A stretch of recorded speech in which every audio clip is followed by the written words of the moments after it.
Mahalaga ang pagkakaroon ng emergency fund. Bakit? Kasi sa buhay, hindi natin maiiwasan ang mga hindi inaasahang pangyayari. Isipin mo, bigla na lang may masakit sa pamilya, o kaya naman ay nawalan ka ng trabaho. Ang mga ganitong sitwasyon ay nagdudulot ng stress.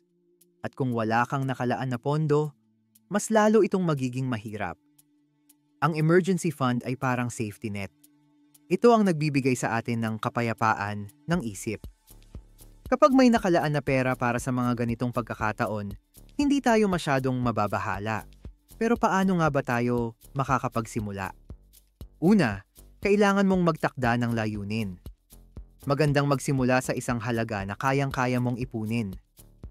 Halimbawa, kung ang target mo ay makapag-ipon ng 20,000 pesos, hatiin ito sa mga buwan. Kung gusto mong makuha ito sa loob ng isang taon, kailangan mong mag-ipon ng 1,667 pesos bawat buwan. Pangalawa, magbukas ng hiwalay na savings account. Mahalaga ito para hindi mo magalaw ang perang naipon mo para sa emergency. Sa ganitong paraan, mas madali mong maiiwasan ang tukso na gastusin ito sa mga bagay na hindi naman kailangan. Pangatlo, i-automate ang iyong savings. Kung may regular kang kita, mag-set up ng automatic transfer mula sa iyong checking account papunta sa iyong savings account. Sa ganitong paraan, hindi mo na kailangang isipin pa. Automatic na itong naiipon para sa iyo.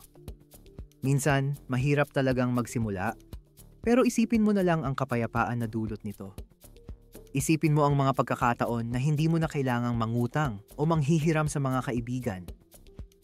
Isipin mo ang kalayaan na dala ng pagkakaroon ng pondo na handang-handa sa mga emergency. Huwag kalimutan, ang emergency fund ay hindi lang para sa malalaking gastos.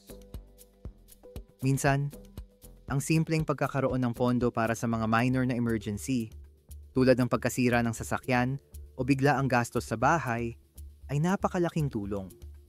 Sa huli, ang pagkakaroon ng emergency fund ay isang hakbang patungo sa mas maayos at mas ligtas na pamumuhay. Kaya simulan mo na ang iyong emergency fund ngayon. Hindi ito madali, pero tiyak na sulit ang bawat sentimo na iyong maiipon.